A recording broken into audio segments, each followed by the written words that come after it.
What's up, everybody? Side Perspectives, giofvcks. I'm just doing a little nightly stroll with Murs. Had to take a little hiatus from YouTube, just a few days, because first of all, so much is going on. You know, at this point, how many videos, how many articles, how many hashtags, you know, how many riots and protests and rallies, how many more people have to die, how many more children have to witness their families, their parents, their friends, people in their communities be shot and killed unarmed by the police, you know? How many times does it have to occur?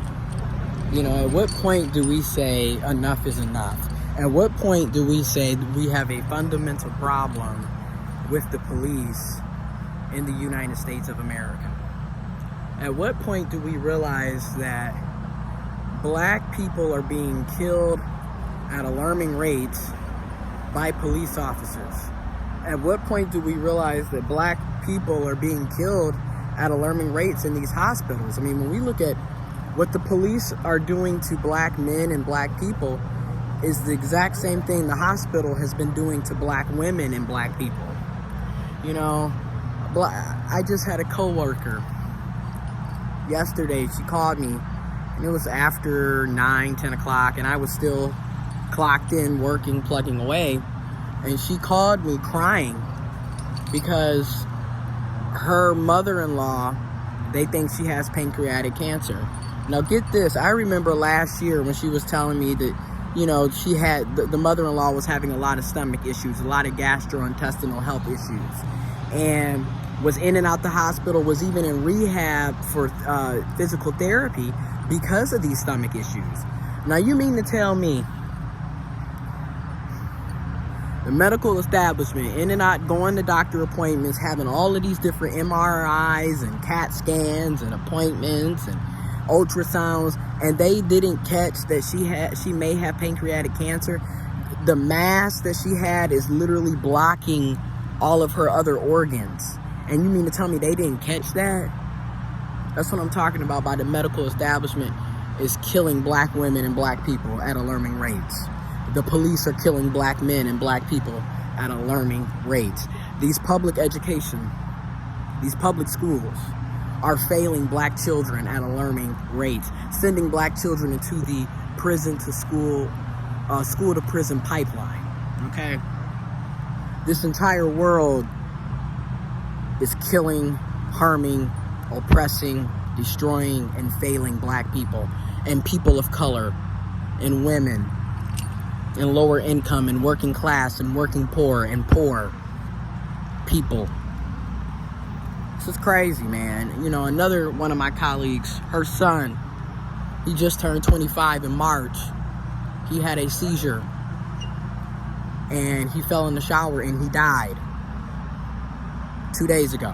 25 years old, just turned 25 in March. Last year, my colleague, her son had a seizure last year as well, and he fell in the shower and he got burned horribly. And today he's dead from another seizure that he had in the shower.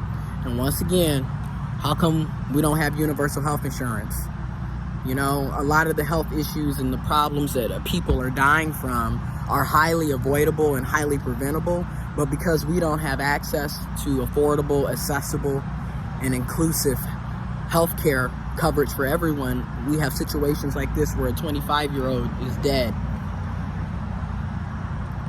from a seizure that he had in the shower. Two of my colleagues are facing a lot. I have another colleague who is essentially our boss. She chose this week to demote herself so she could spend more time with her family.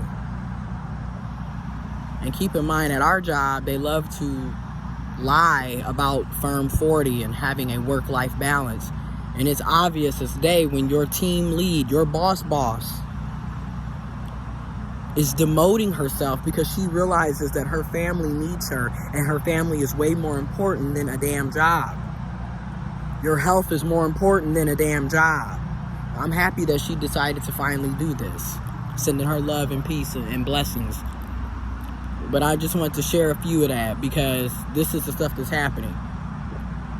Not to mention that I'm worrying about my own family, my own mom, my grandmother, my uncle, my own friends. I got a friend right now who's been dealing with COVID for the past 2 weeks, basically. He's doing okay, but every day, you know, it's just little things. And I'm sure you all can relate. We all have, you know, things going on in our lives, our own personal lives. Then we are a part of a bigger world. So it isn't just what we're dealing with personally, but what's happening around us.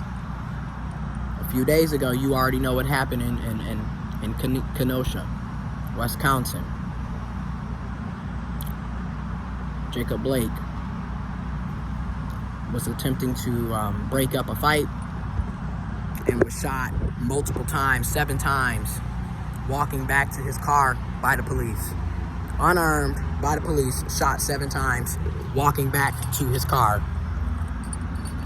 They attempted to murder him. And he pulled through, but he is paralyzed from the waist down.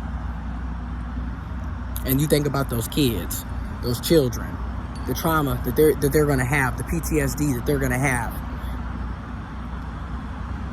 the mental health issues that they're going to have, the nightmares that they're going to have.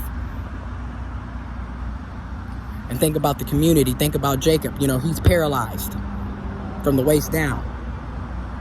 Again, terrorists in blue, the police are sitting up here killing you. Okay? Killing me, killing us, killing all of us. And then we had another situation where a 17-year-old white domestic terrorist set up and shot at protesters, fatally killing 2, fatally shooting 2, aka murdering 2, aka killing 2. And they're going to sit up here and say that this white domestic terrorist was an inspiring police officer. Fitting, right? Because it seems like all of the white supremacists, racists, bigots, and terrorists, murderers, and killers all want to be aspiring police officers. And they going to sit up here. That's the headline. The aspiring police officer. He is a white male domestic terrorist who committed domestic terrorism on USA soil. Call it for what it is. I'm so sick and tired of us sugarcoating the shit that goes on here, especially when a white male, when a white cisgendered man does anything, it's always downplayed, and they're probably going to say he didn't mean it. First of all, what is a 17-year-old? He's not even from Kenosha. He's not from Wisconsin. He's not from the area. He's from Illinois. First of all, what is a 17-year-old driving across state lines carrying assault rifles? A domestic terrorist. That's what that is. That's what that is. Okay? That's a white supremacist. That's a domestic terrorist. That's what that is. And again, the police just shoot down a person multiple times for no reason. But in the meantime, you're probably wondering, what happened to the 17-year-old aspiring domestic terrorist police officer? Okay, this one, they comforted him and made sure that he had water. They actually consoled him. Isn't it weird how they can support that type of shit? They can de-escalate and calmly and restrain when it comes to them. But then when it comes to black people and people of color, oh, we're just going to shoot you even though you're walking away.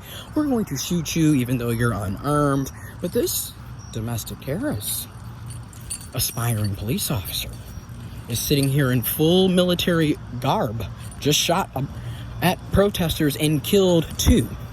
Here's some water. I see that you're parched. Let me get you an 8-ounce glass of water. Let me give you a couple of back rubs. Hey, by the way, would you like some fucking Burger King while we're at it? That's the type of shit. And then everybody wants to sit up here and talk about all lives matter. If that isn't the biggest crock of shit. And I'm tired of us sitting up here trying to, beat around the bush. Stop gaslighting us. with the all lives matter rhetoric and the all lives matter bullshit. Because if all lives actually mattered, you would be concerned that over 170,000 plus Americans have died in the past 5 months from COVID. You would be concerned that every day we have police killing and beating, harassing, and oppressing folks. You would be concerned that people don't have health insurance. You would be concerned that people are living in poverty and jobs are not paying living wages. That's just it. This has nothing to do about all lives mattering. And we all know what this is about. Anyways, y'all be safe out here. Be careful out here.